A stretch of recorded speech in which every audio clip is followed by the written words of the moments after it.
இங்கே டப்பிங் ஆர்டிஸ்ட்டாக இருக்க நம்ம ஹீரோயின் வீட்டில் சேர்த்து வச்சிருந்த காசு எடுத்துகிட்டு போய் குக்கிங்கில் சேர்ந்துருப்பாங்க. அதை வந்து காணும்னு சொல்லிட்டு அவங்க புருஷங்காரன் தேடிக்கிட்டு இருக்கான் காசு எங்கன்னு சொல்லி.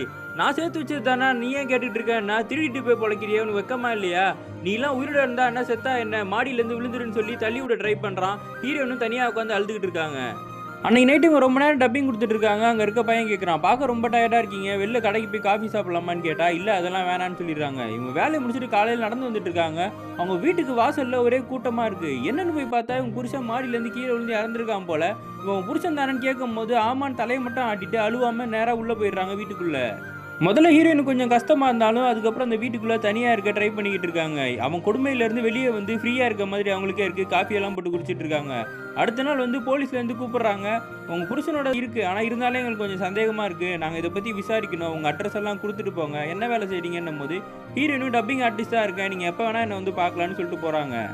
அன்னைக்கு நைட்டு ஹீரோயினுக்கோ கனவு வருது. நம்ம அந்த குக்கிங் கிளாஸில் பணக்கார லேடி கிட்ட சொல்லமே, என் புருஷனை வந்து நீ கொன்று உன் புருஷனை நான் கொள்றேன்னு சொல்லி அவங்க அதை நிஜமாவே சீரியஸாக நினச்சிக்கிட்டு பண்ணியிருந்திருப்பாங்களோன்னு சொல்லி சந்தேகத்தில் இருக்காங்க.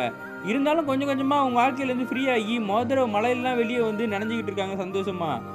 அப்போ ஹீரோயின் ஒரு சூப்பர் மார்க்கெட்டுக்கு போய் ஷாப்பிங் பண்ணிட்டு இருக்காங்க. அந்த பணக்கார லேடியை பார்க்குறாங்க. பார்த்த உடனே அந்த பணக்கார லேடி கிட்ட வந்து, பார்த்து ரொம்ப நாள் ஆச்சுல, நான் உனக்காக ஒரு வேலையை பண்ணிட்டேன்னு சொல்கிறாங்க. ஹீரோயினும் ஷாக்காகி பார்க்க, ஆமாம் நீ தான் உன் புருஷனை கொல்ல சொன்னல, உனக்காக நான் பண்ணிட்டேன், நீ என்னைக்கு என் புருஷனை கொல்ல போற, நான் வெயிட் பண்ணிட்டு இருக்கேன், சீக்கிரமா பண்ணு பாயின்னு சொல்லிட்டு போறாங்க. ஹீரோயினும் மிரண்டு போய் நிற்கிறாங்க.